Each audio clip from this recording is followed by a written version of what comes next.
Hello, good morning to you students. My name is Sandeepan Shah.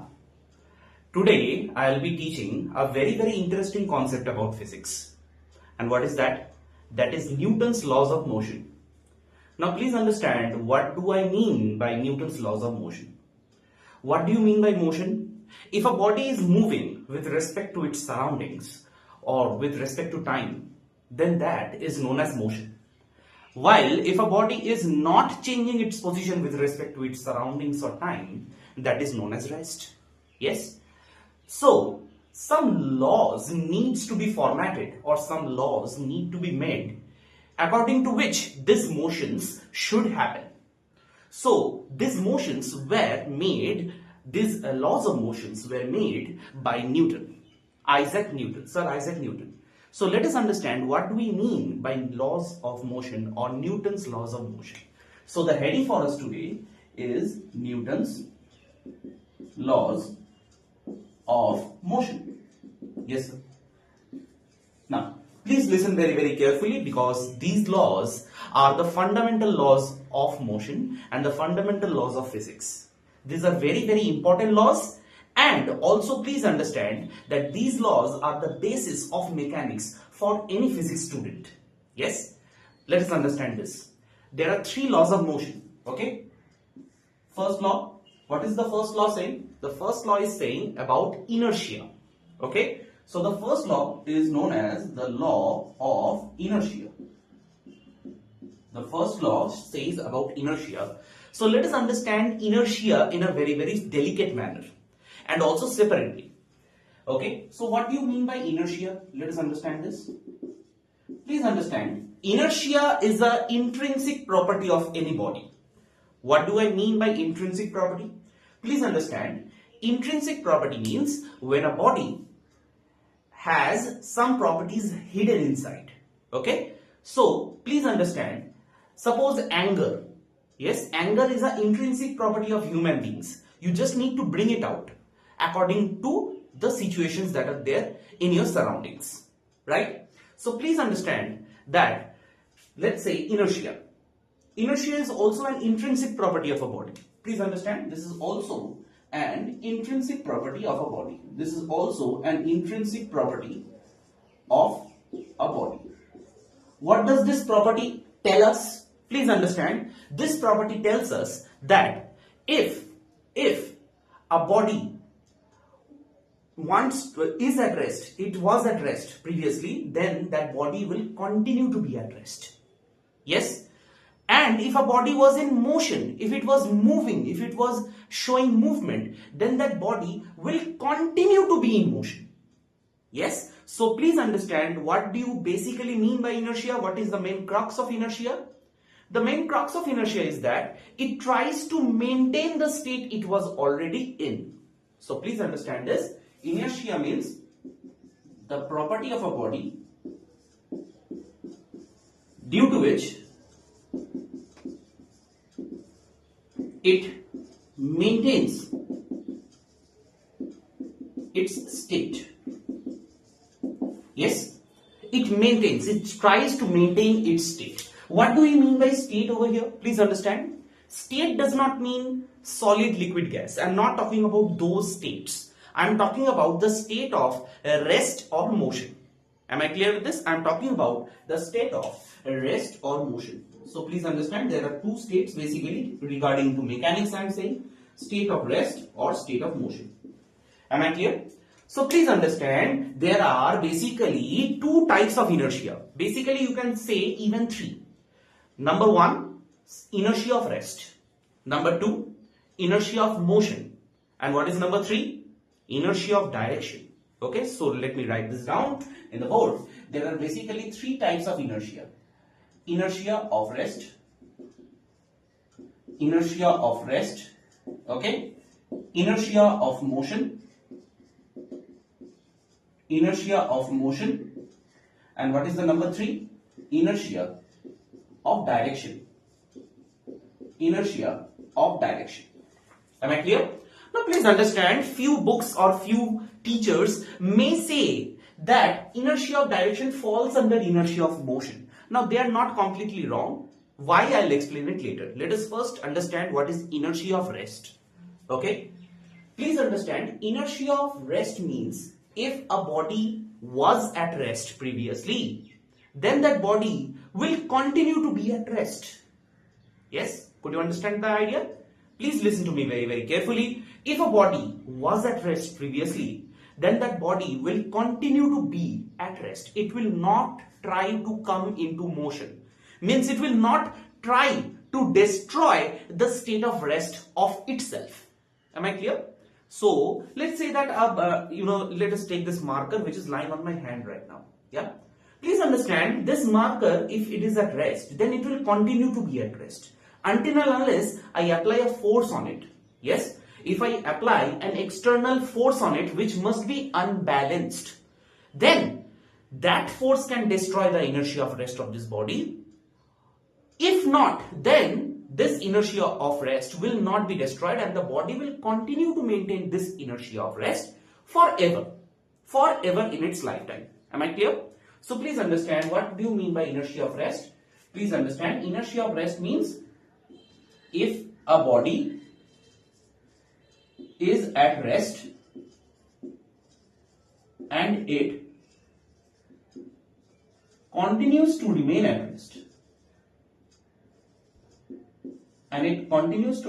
rest. Am I clear with this? Yes? So please understand, if a body is at rest, it will continue to be at rest. Now, of course, listening to this definition, you can clearly understand that what will be the inertia of motion. Yes or no? Absolutely, sir. What will be the inertia of motion thus? Inertia of motion is when a body, please understand, when a body was at motion, it tries to maintain its state of motion. Am I clear with this? Okay. Now I understand that these writings are coming a bit together, but of course we need to have the board coverage according to the camera. So please understand that just the definitions will do, right? Just the definitions will do that inertia of motion when a body is in a motion or was in a motion, then it continues to be in motion. Okay? So that is what is the idea of inertia of motion. Now there are few more things about inertia of motion, that if the body was at motion and it was moving in a certain direction with a certain speed, then it will maintain that direction and it will maintain that speed. Am I clear? It will maintain that same direction and it will maintain that same speed, because in order to change the direction or in order to change the speed, you need a force. You need an external unbalanced force. So please understand, inertia will nevertheless be maintained if you don't apply any external unbalanced force.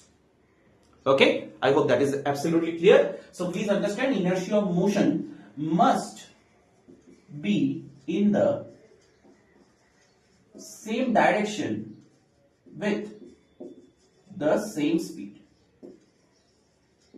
Yes, am I clear with this, students? Yes, very good, very good. So that is the very basic idea and the crux idea of inertia of rest and motion. Now let us understand inertia of direction. What do you mean by inertia of direction? Please understand, inertia of direction is something where you cannot even change the direction of a moving body until and unless you apply an external unbalanced force. Yes? So please understand, if you need to change the direction of a moving body, even then you need to apply force. Okay? So a body will try to maintain its direction of movement. That is known as inertia of direction. So what is inertia of direction? A body moving in a certain direction will try to maintain the same direction. Am I clear with this? Yes, am I clear with this? So a body which was moving in a certain direction, it will try to maintain the same direction it was moving. Okay? So please understand, I hope by these three definitions you have understood inertia completely. So what does inertia depend on? Please understand, inertia does not depend on anything but the mass of the body, or you can say the mass distribution. So please understand, inertia is only dependent on mass of the body. Depends on mass of the body. Okay, it only depends on mass of the body. Okay, so more heavier is the body, more is the inertia. Now that is quite something obvious, right? That is very, very obvious for us. Why? Because if a body has more mass, of course it is difficult to move that body if it was at rest. And if it is having very high mass, then of course if it was already moving, it is very difficult to stop. Yes or no? Absolutely, sir. Let us take an example. Let us take a moving football. Yes, even if it is moving at a very high velocity, you see the goalkeeper can easily stop it. But instead of the ball, if I tell the goalkeeper to stop a moving train, then that is not possible. Of course, the goalkeeper will get hit and he will fly away. Why? Because the train is having huge amount of inertia. Why? Because the mass of train is huge. Right? I hope you have understood the concept of inertia. Now, what does Newton's first law of inertia tell us? Please understand. If a body is at rest, it continues to be at rest. If, you can give a full stop over here, if a body is in motion, it continues to be in motion with the same speed and the same direction until and unless an external unbalanced force acts on it. Am I clear? Okay, so that is pretty much the law of inertia. What does it say? Newton's first law. It says that if you want to destroy the inertia of a body, let us say it may be any inertia, inertia of motion, inertia of rest, inertia of direction, you just need to do what? You just need to apply an external unbalanced force to the body. It must not be balanced force.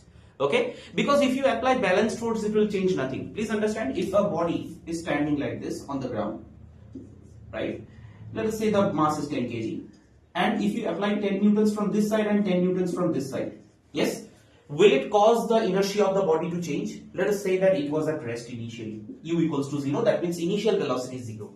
So will the body change its inertia of rest? No. Why? Because the forces are balanced forces. So if you have balanced forces, the resultant of those forces will be equal to 0. Am I clear?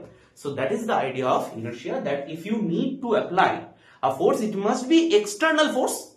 Internal molecular forces or interatomic interaction forces will not do. You need to apply an external and unbalanced force. Why? Because unbalanced means, suppose this is 20 Newton and this is 10 Newton. So there is a net force in this direction for 10 Newtons, and the acceleration will be force divided by the mass. So 10 divided by 10, that is 1 meters per second square. Am I clear with this? Yes. So the body will start accelerating in this direction, hence it will start to move. Am I clear with this? And if it starts to move, it has already overcome the inertia of rest and gone into motion. Clear? That is absolutely the idea of inertia and the first law of Newton. I hope you enjoyed this video. Thank you for watching. Goodbye.